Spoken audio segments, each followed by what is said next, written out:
The last day of death row inmate Ronald Clark O'Bryan at Candyman died. But did justice win? What happens when a father hands his son a pixie sticks, laced with cyanide? It was Halloween night, 1974, a time for costumes, laughter, and candy.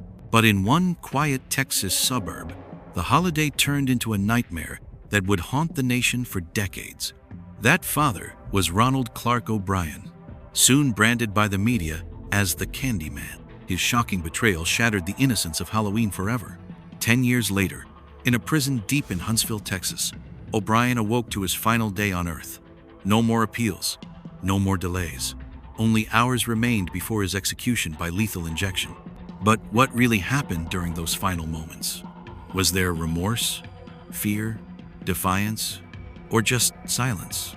In this episode, we'll walk minute by minute through the final 24 hours of one of America's most reviled figures. From his final meal to his chilling last words, this is a true crime story you won't forget.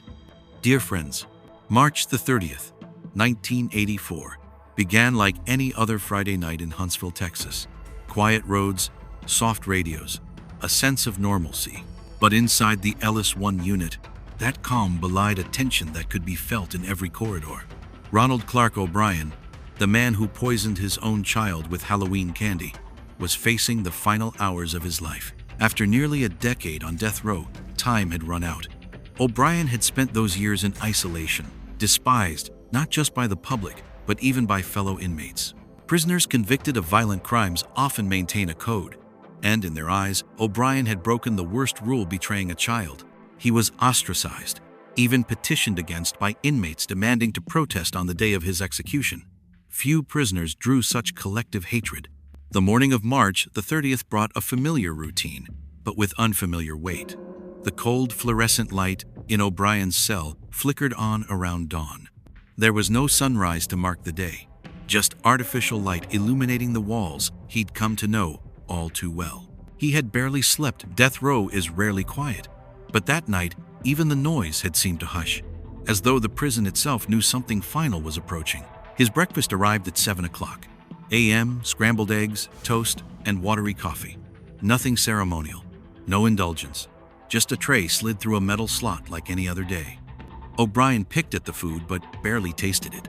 There was no appetite, only time stretching long and merciless.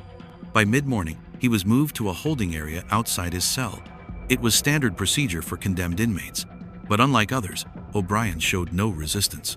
His demeanor was eerily calm, his hands loosely cuffed in front of him. He walked silently, his footsteps echoing in the stark hallway. It wasn't defiance, it was resignation. At 10 o'clock a.m., his lawyer arrived for a final meeting. The conversation was brief. The last appeal had failed. No emergency stays, no 11th hour calls. Lethal injection had been deemed constitutional. It was happening tonight. O'Bryan barely reacted to the news. He had heard those words before, but this time there was no next step. No courtroom, just a concrete room, a gurney, and a final hour. Later, the prison chaplain paid multiple visits, speaking to O'Bryan about forgiveness, redemption, and what lies beyond this life. These talks appeared to offer him some measure of peace. Whether it was genuine or simply something to cling to, no one could say.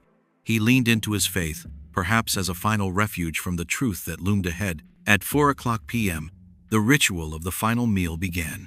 For some, it's an indulgence. For others, a bitter last taste of the world they're leaving behind. O'Bryan chose a T-bone steak, medium well, with French fries and ketchup, corn, sweet peas, a salad with French dressing, warm rolls, saltines, and a slice of Boston cream pie. Iced tea, sweetened to his liking, completed the meal.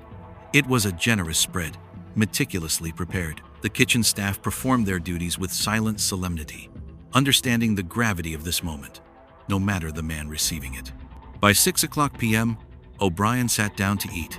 No words, no prayers, just the slow, methodical chewing of someone dragging out their last moments of control. For him, this wasn't about pleasure, it was about routine, something familiar in a night that had none. Outside the prison, more than 300 people had gathered. Protesters, advocates, angry citizens. Some held signs pleading for clemency, Others chanted slogans in favor of the death penalty. A few even wore Halloween costumes, mocking O'Brien's crime, tossing candy into the air while shouting trick or treat. The crowd was a physical manifestation of the nation's emotional divide over his execution. Inside, the atmosphere grew still. As darkness fell, the prison felt heavier. Guards moved slower. Voices dropped to whispers. There was no more routine, only finality. At 10 p.m., the prison chaplain returned for one last time.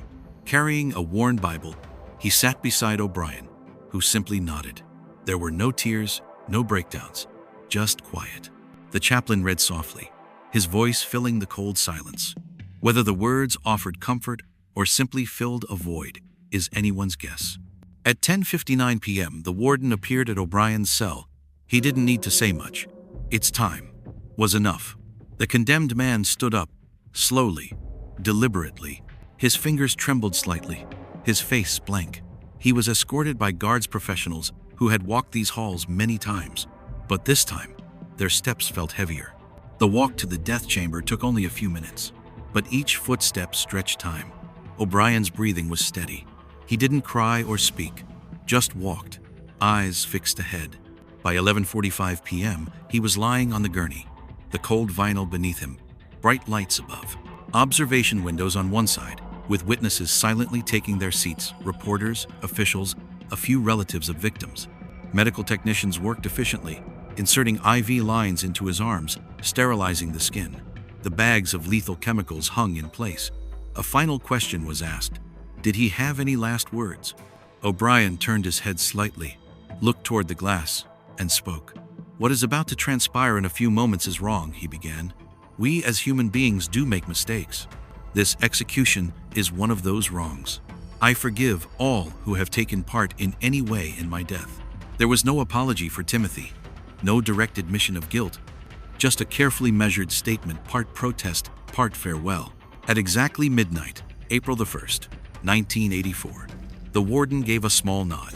The executioner, positioned behind a partition, activated the system. The lethal injection began. Pentobarbital flowed through the tubes, merging with saline, entering O'Brien's veins. Within moments, his breathing slowed. His chest rose and fell a few more times, then stopped. A doctor confirmed the absence of a pulse. At 12:12 a.m., Ronald Clark O'Brien was pronounced dead. Outside, the crowd erupted.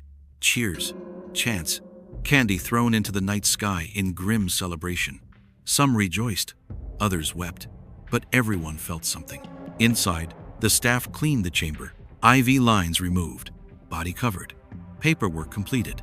O'Brien's remains were prepared for burial at Forest Park East Cemetery in Webster, Texas. Ironically, his son Timothy had been laid to rest 10 years earlier in a different cemetery across town.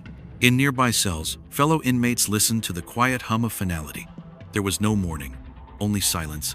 One more condemned man gone. And so ended the life of Ronald Clark O'Brien, the Candyman. A man who forever changed how America viewed Halloween, and who spent his final 24 hours facing the slow, inevitable judgment not only of the law, but of a nation. Ronald Clark O'Brien's final moments unfolded with a strange blend of calculated calm and chilling silence. A man who had once disguised evil behind a fatherly smile was now a symbol of betrayal, deceit, and justice served. As the chemicals flowed through his veins and the clock struck 12:12 a.m., the chapter closed on one of the most unsettling stories in true crime history. Outside, the air crackled with emotion, some cheering, others grieving, but no one walked away unchanged. His death, though clinical and quiet, echoed loudly across the country. What haunts us most isn't just what he did, but the mask he wore while doing it. Was justice truly done that night? Or was it simply the end of a man whose crime left a permanent scar on America's collective memory? The question lingers like a chill in the dark. Let us know your thoughts, and as always, stay safe, stay aware.